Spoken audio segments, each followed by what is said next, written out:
to A Court of Frost and Starlight, the companion book to the ACOTAR trilogy. Usually not one for companion books because I feel like nothing ever happens anyway, and if it wasn't important enough to tell me in the book, then don't tell me at all. However, then I read this book, and it was proven right yet again. This book is about the festivities surrounding winter solstice. It's essentially Christmas. The book is 230 pages following more Faerie, Cassian, and Rysand being tortured and sad and horny. Thinking about things, hinting at the plot of A Court of Silver Flames. I found out while reading this book at the end there's like a hint at the next book, and I was like, what next book?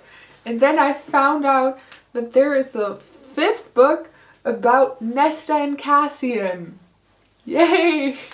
Here it is! I bought it immediately. I spent my hard-earned cash on it. Do I like this series?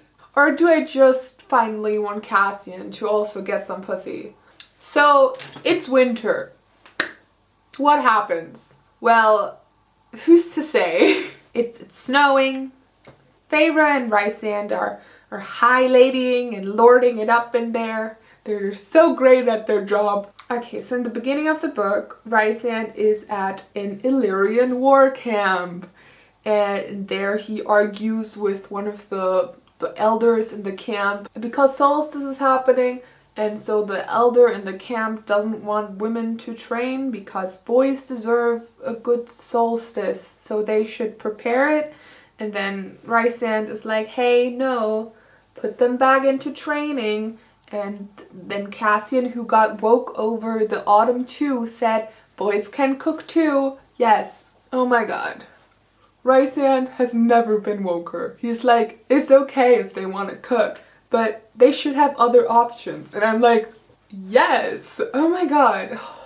He has entered third wave feminism. I'm so proud of him.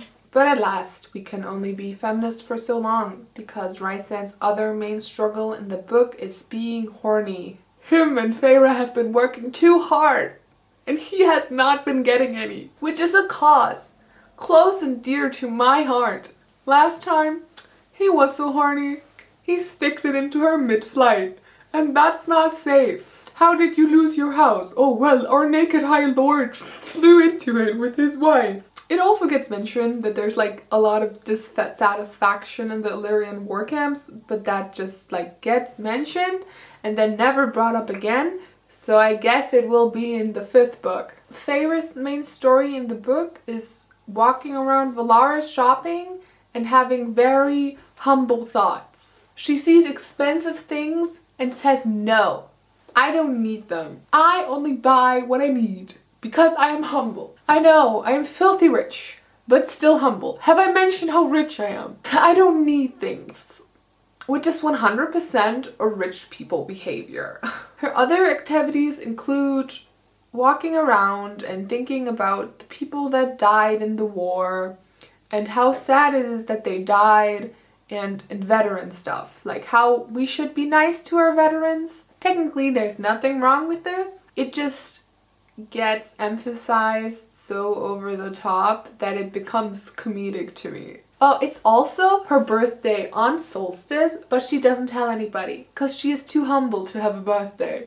She meets Moore, who tells her that they have to go to the Court of Nightmares for like a solstice visit to see her father. I was hoping that Moore's storyline in this book would be her finally getting some coochie and some happy thoughts.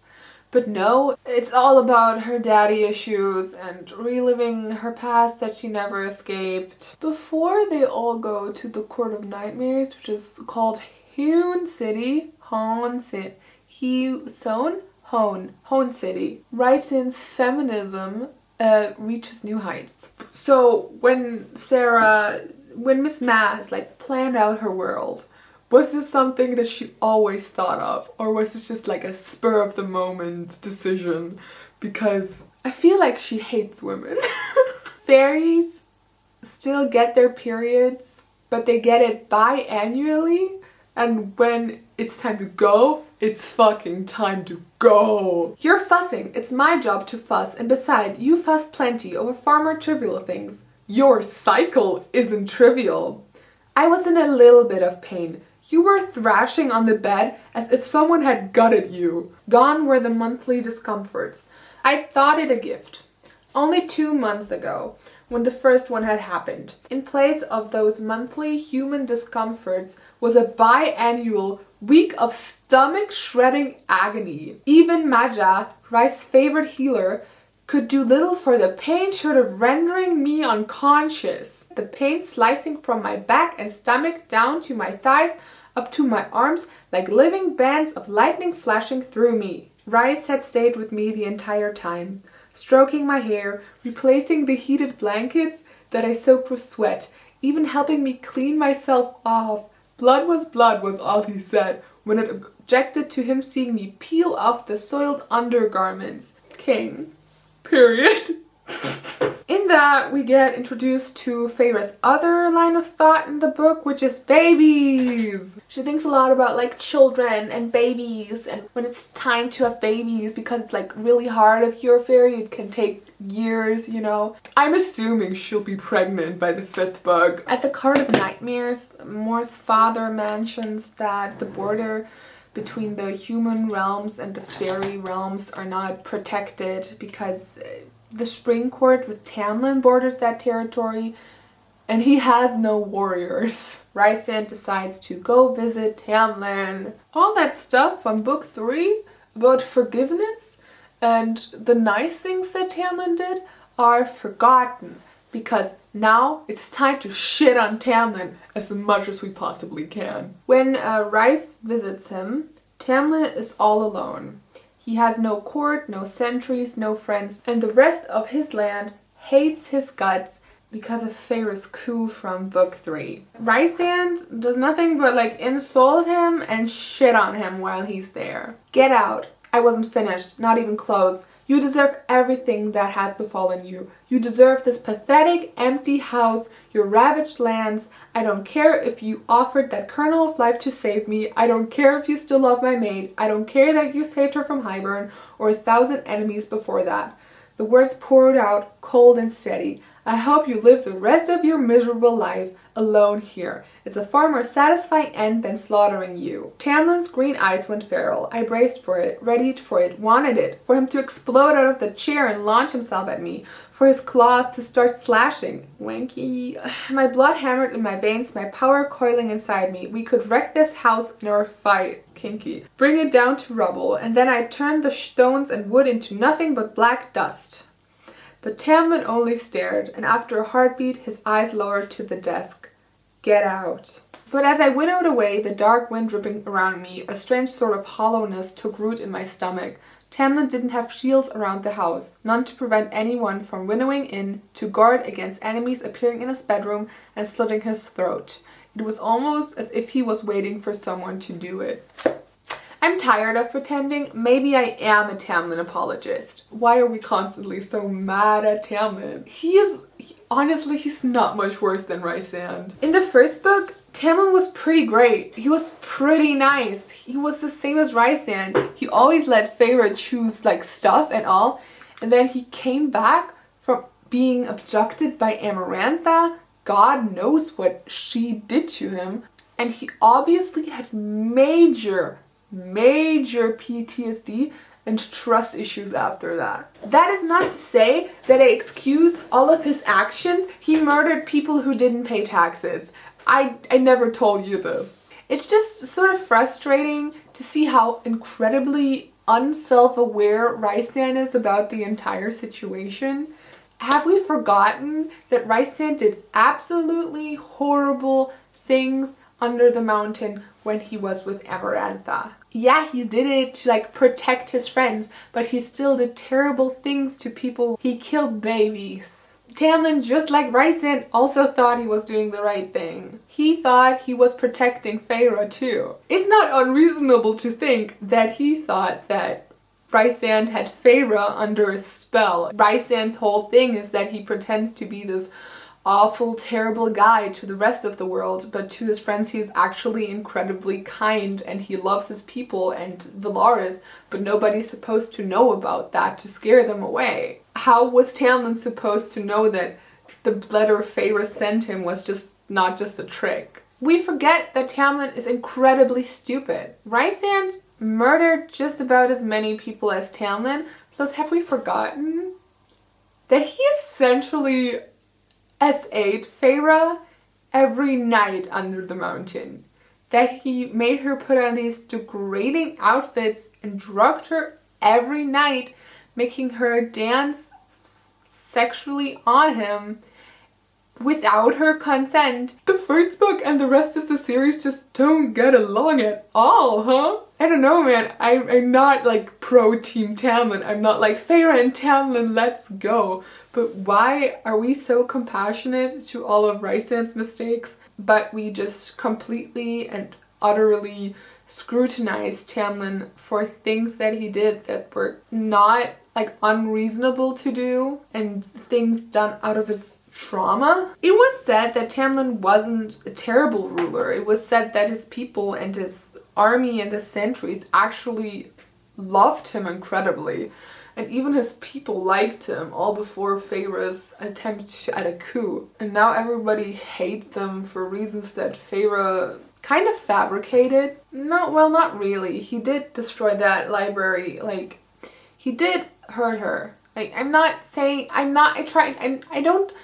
was abused, okay? But I think Faerie was abused by either man. I don't know. I feel bad for him. Also, he's already so sad. Why are we shitting on him more? It just seems like punching someone that's already bleeding out. You know, maybe the only DNP these characters need is a doctor in psychology. That was lame. On the other side of the story, Faerie has spent her entire afternoon walking around and shopping with Elaine. And they meet this woman whose husband died during the war, and she weaves a fabric called Void, which is the blackest black, and then she makes a thread that's silver and called Hope, and yeah, analogy is completed and has arrived, and thank you. Her other thing is that she is sad that she never had children with her husband, and yeah. You see where this is going? That night, the entire gang meets at the house and they have dinner together. And Elaine is there and everybody is there except Nesta. Since the war happened, Nesta has completely separated herself from the others. She moved across town. She is now a drunk. And Elaine is super sad and says, Nesta should come. I previously mentioned that I like the idea of Asriel and Elaine together. But I don't know if I changed my mind, because it turns out that Asriel has some serious mommy issues that Elaine is directly feeding into. I think I still would be open to it, just because they have some cute moments. I really like them together. Plus the evil part of my brain really likes the idea of Lucian being rejected yet again, and by the person that the universe deemed the best for him. I think I'm just evil.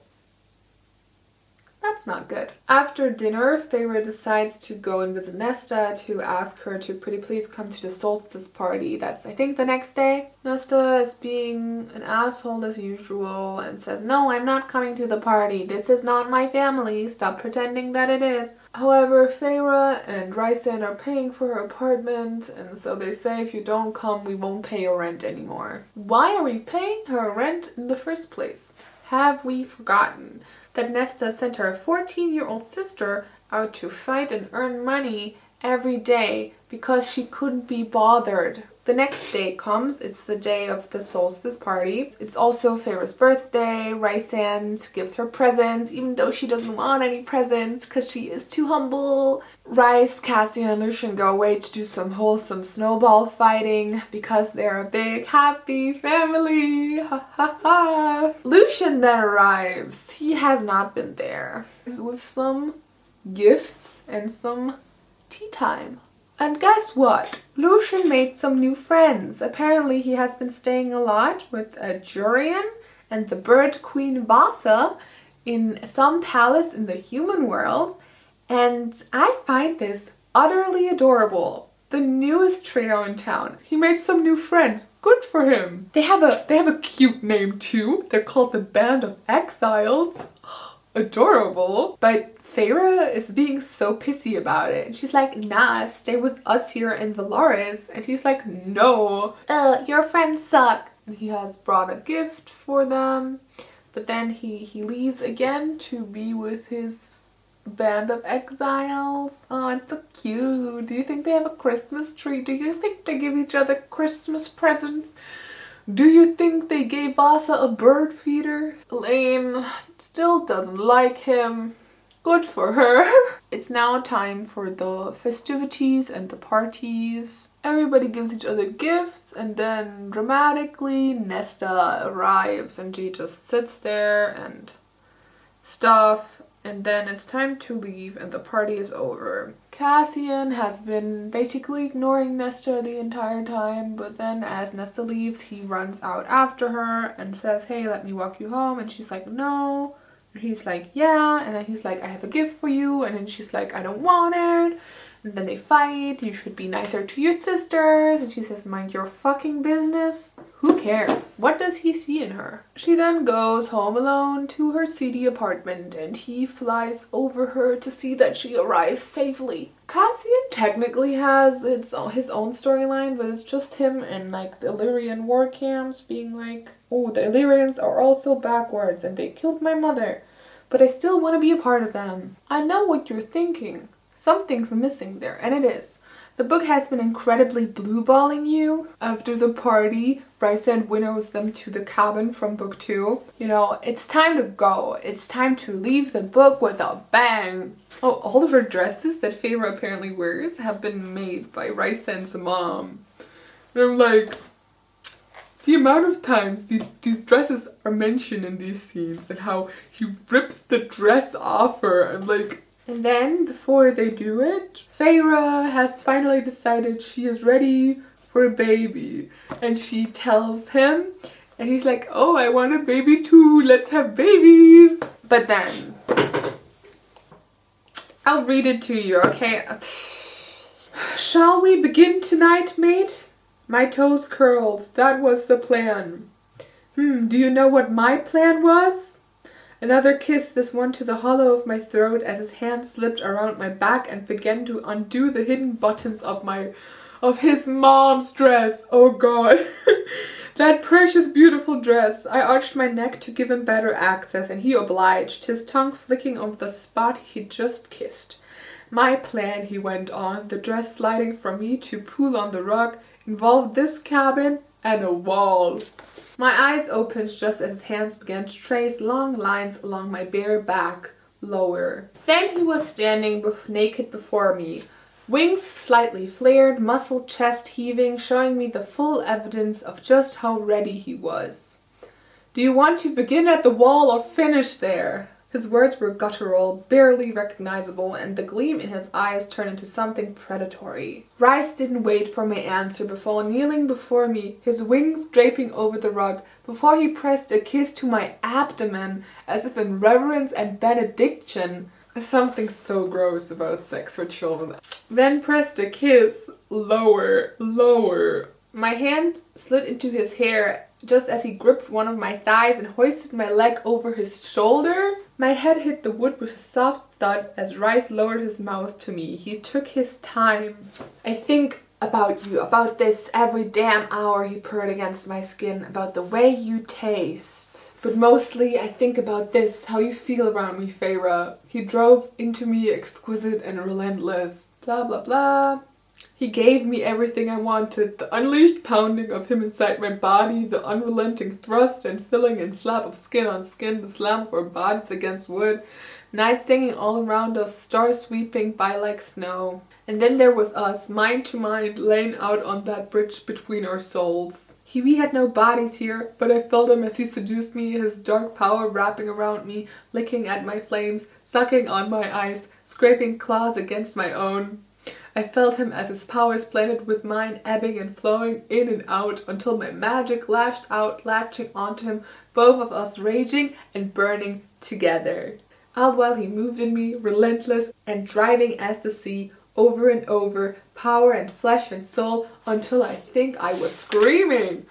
Then I shattered everything. I was rupturing into stars and galaxies and comets, nothing but pure shining joy. Rise held me, enveloped me, his darkness absorbing the light that sparkled and blasted, keeping me whole, keeping me together. And when my mind could form words, when I could again feel his essence around me, his body still moving in my own, I sent him that image one last time into the darks and stars, my gift. Perhaps our gift one day. Rise spilled into me with a roar, his wings splaying wide in our minds down that bond. His magic erupted, his soul washing over mine, filling every crack and pit so that there was not one part of me that was not full of him, brimming with his dark, glorious essence and undimming love. And even when we eventually collapsed on the rug, barely avoiding the broken pieces and vase shards, unable to move for a good long while, the image of my gift remained between us, shimmering as bright as any star. That beautiful blue-eyed, dark-haired boy the bone carver had once shown me. That promise of the future.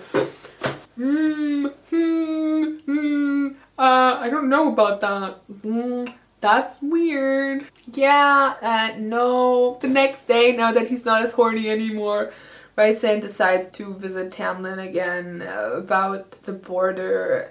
They come to an agreement, and then Rysand cooks for him because all a man needs to finally calm the fuck down is some vagina. The book ends with Feyre opening an art studio, actually with a fairy she met previously in the book, and they now do art therapy for children, which is sort of nice. A sappy love declaration follows from Feyre to Rysand, to the dreams that are answered and the stars that listen. The end! I don't really have a lot to say about this book. Nothing really happened. My overall advice to any reader is just, what are you doing? Why are you not... Just go to AO3, okay? Just, if you want like a good enemies to lovers, spicy but with plot storyline, okay? If you want it straight, try Hermione. There's some really good ones out there. The only one I really finished ever was The Auction, which was really nice. There's a lot of hinting at the conflict of the 5th book with Nesta and Cassian. I'm assuming the book will be like about their demons, about Cassian's past with his mother and at the camp, and Nesta like coming to terms with her trauma. I do have conflicting feelings about this book because on the one hand, you know, I hate Nesta, but on the other hand, I heard that Sarah finally committed to the word cock over his velvet softness and his considerable length. So I'm like, I will do A Court of Silver Flames. I just don't know how soon. Goodbye. Bye.